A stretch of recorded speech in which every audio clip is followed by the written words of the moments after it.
for the Interior. CS was at the Luxembourg, but 4 of the ancient directors were still there. The opposition, calling itself constitutional, had gained, since our reverses, a great number of partisans. The Jacobin opposition confounded itself with us. This movement, which at first we did not perceive, became evident afterwards. The Directory had lost the majority in the 2 councils. The new majority beheld CS as favorably as it beheld with an evil eye his 4 colleagues. We were desirous, however, of waiting to see the first effects of the admission of the statesman into that disgraced pentarchy. We resigned ourselves to fresh sacrifices. The influential deputies drew towards a reconciliation with the government. We endeavored to forget the past, that we might avoid a more disastrous future. And Jacobins, constitutionals, and directorials were for several days confounded altogether in one single body. I only knew the orator of the Tiers Etat by his renown, and I hastened to see and hear him. I saw him continually, and I conceived so very high an esteem for him that I hoped for the present salvation of the Republic and its legislative amelioration for the future, if such a man could induce his colleagues to follow his steps. After some interviews, I was completely devoted to him. That sentiment, which I had felt at first, but vaguely, became a sentiment of profound esteem. The legislative power and the executive power had been ill-seated in the Constitution of the year 3. There was no longer an equilibrium existing between those powers. We went from one masterpiece of policy to another.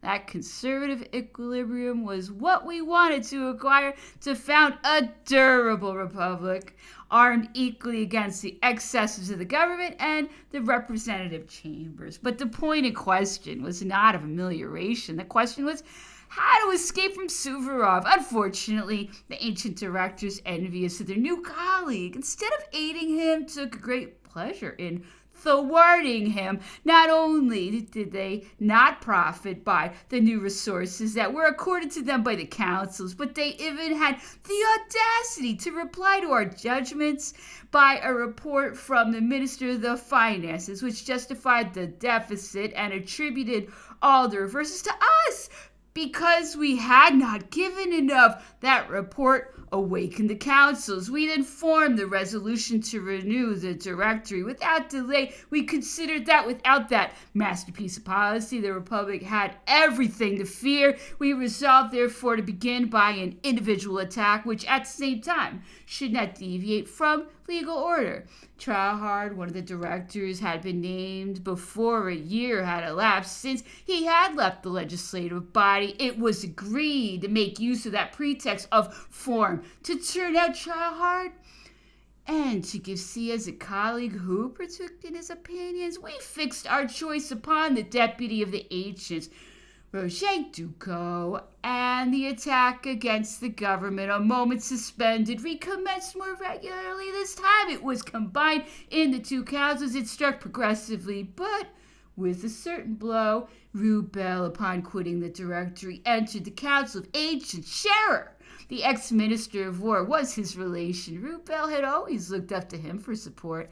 At the sitting of the 6th of Prairial, Dubois-Dubé, in a report against the dilapidator, signalized Scherer for the public vengeance. He accused the directory of having caused the misfortunes of the state by the most disorderly and shameful administration. He proposed to pursue the dilapidators, whether they were covered with a senatorial robe or whether they were the mantle of a director. Rubel considered himself personally attacked in that indication, and he protested against it with energy.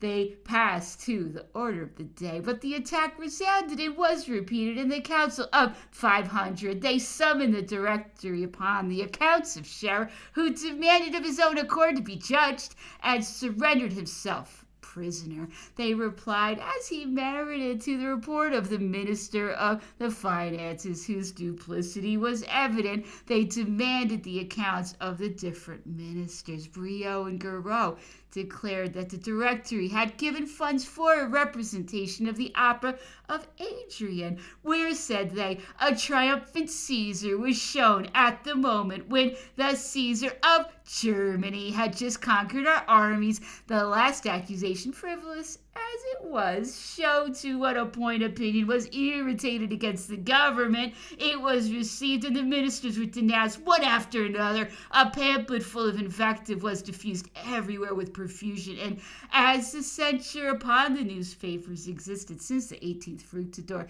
they demanded the report of the law of censure, and they discussed the project of the commissions of which I was a member upon the abuse of the press.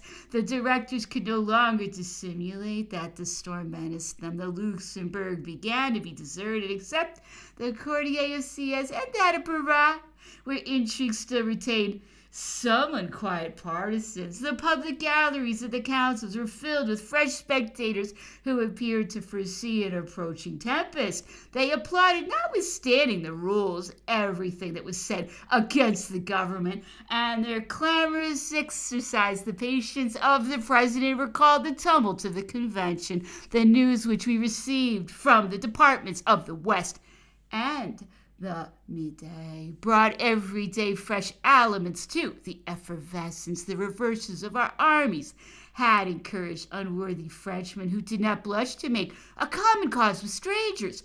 Numerous assassinations had taken place among the Republicans, the public functionaries, and the purchasers of national domains. We addressed to the Directory a message which resembled very strongly an accusation, in which were the following passages: the security of the nation is menaced from without. 6 months back we were victorious everywhere. It is not proper for the French people to keep any longer an attitude of humility before other people. Within, public rumor informs us that there exists a great fermentation before we proceed to take any measures. The council thinks it right, citizen directors, to demand information from you, and we beg of you to grant it without further delay.